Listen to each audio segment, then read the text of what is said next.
NEET physics में 2 section में physics आता है, 11th का फिजिक्स, 12th का फिजिक्स। और जो पैटर्न देखा गया है 40 to 45% फिजिक्स सिलेबस रहता है, 11th का सिलेबस रहता है, और 60 to 55%, ऑलमोस्ट 60 to 55% 12th का फिजिक्स रहता है।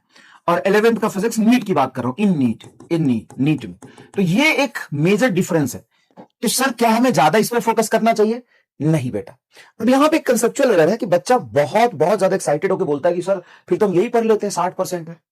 बहुत गलत डिसीजन है, क्योंकि ये फंडामेंटल बेस है, इसके बिना आप ये समझ ही नहीं पाएंगे। अगर आप काइनेमेटिक्स नहीं पढ़ते हैं ना, लॉज ऑफ मोशन, रोटेशन तक नहीं पढ़ते हैं, तो आप आगे इलेक्ट्रोस्टैट नहीं समझ पाएंगे। इलेक्ट्रोस्टैट में तो मोशन होगा, मोमेंटम होगा, वेलोसिटी होगी, मैग्नेटिज्म नहीं समझ पाएंगे। तो एक चीज होता है, आप इसको कहते हैं फिजिक्स की आत्मा। फिजिक्स की आत्मा, आत्मा मतलब ये सोल ऑफ फिजिक्स है। इसके बिना एक बेजान शरीर है। जैसे एक एग्जांपल मैं कह सकता हूं कि जैसे तू है बिना बुद्धि का इंसान, उसी तरीके से बिना आत्मा का जो फिजिक्स है वो ये है कि इसको हटा दो और ये सब पढ़ लो, मतलब पूरा सब कुछ पढ़ लिया और आत्मा गायब है शरीर से, वो वाली बात हो जाती है बेटा। मतलब ये बेस है, इसी का यूज आगे बहुत आएगा। तो जो 11th की फिजिक्स है 2 पार्ट में डिवाइडेड है।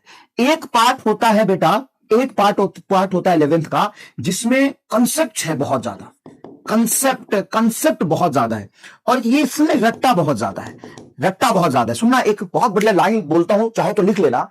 इसमें फॉर्मूला है कम लेकिन सवाल में होता है दम।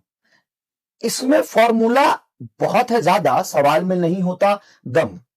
क्योंकि ग्रेविटेशन में आपको अगर Newton's law of gravitation, acceleration due to gravity, escape velocity और विटल वेलोसिटी का फॉर्मूला याद है, डायरेक्ट सवाल होगा।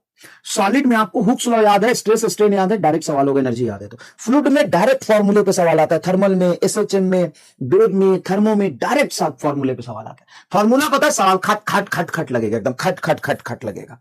और यहां पे फॉर्मूला पता है तो तुम कुछ नहीं कर पाओगे, तुम्हें कंसेप्ट पता होना चाहिए। क्या थोड़ी सी अंडरस्टैंडिंग क्लियर हुई? फॉर्मूले हैं कम, नहीं है फॉर्मूले, लेकिन सवाल में होते हैं दम। यहां पे फॉर्मूले बहुत ज्यादा है, फॉर्मूला याद है, सवाल सॉल्व होगा, सवाल में नहीं होते दम। ठीक है, सवाल में नहीं होता दम, राइम नहीं, राइम लिख लेंगे। अच्छा चलो, कितने लोगों को पूरी अंडरस्टैंडिंग क्लियर हुई कि इसको हमें पढ़ना है तो कंसेप्चुअली स्ट्रॉन्ग करना पड़ेगा, रटने से काम नहीं चलेगा, फॉर्मूला समझ के आप सवाल नहीं कर सकते, बहुत डीप अंडरस्टैंडिंग चाहिए, और हम सीखेंगे भी। और इसमें डीप अंडरस्टैंडिंग नहीं चाहिए, इसमें रट्टाफिकेशन चाहिए। तो इन दोनों सेक्शन को पढ़ने का एटीट्यूड अलग होगा। समझ में आया? बिल्कुल अलग होगा दोनों को पढ़ने का एटीट्यूड। अब 12th में आते हैं।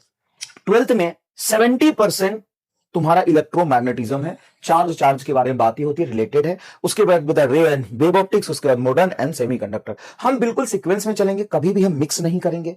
सर ग्रेविटेशन इलेक्ट्रोस्टैट सेम होता है, कई जगह सेम पढ़ाते हैं, सिलेबस उनको खत्म करना होता है बेटा। मैं ग्रेविटेशन पढ़ाऊंगा एक बार, और जब इलेक्ट्रोस्टैट में जाऊंगा तो मैं इलेक्ट्रोस्टैट पढ़ाते पढ़ाते ग्रेविटेशन का रिवीजन करा दूंगा, तो ग्रेविटेशन 2 बार हो जाएंगे। तो अच्छी बात है, एक साथ पढ़ के कंफ्यूज क्यों करना, इसको अच्छे से पढ़ लो, और जब हम ये पढ़ेंगे ना तो उसको पैरेलली रिवाइज करा देंगे, ताकि उसका रिवीजन और उसकी हेल्प से ये समझ आ जाएगा। ज्यादा अच्छा तरीका है। तो ये मोटा मोटा इसको लिख लेना बेटा, चैप्टर नाम पता होता है, सीक्वेंस पता होता है तो अच्छा रहता है।